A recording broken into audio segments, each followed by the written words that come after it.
Hey, I'm Nicholas. And in this video, I will be discussing the National Park Service Office of Professional Responsibility, also known as NPS-OPR.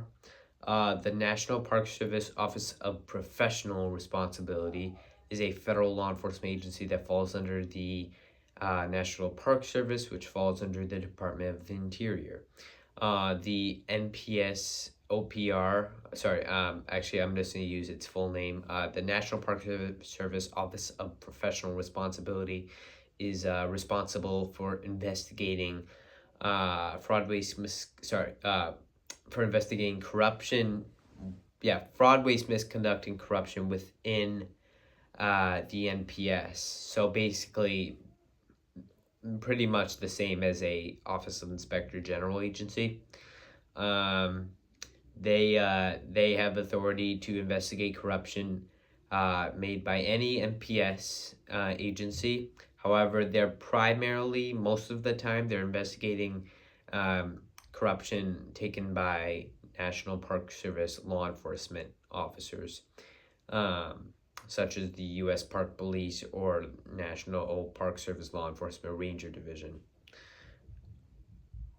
So it's a relatively small agency.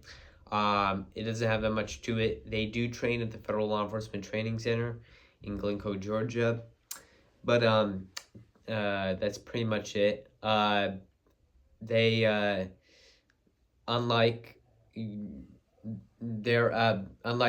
most National Park Service law enforcement agencies, they're actually a investigative agency.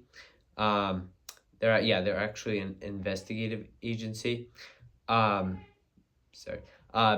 actually so unlike most National Park Service law enforcement agencies, they're actually an investigative agency and conduct primarily investigative missions and operations.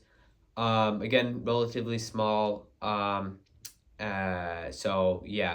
That's pretty much it. If you have any comments, comments or questions, please put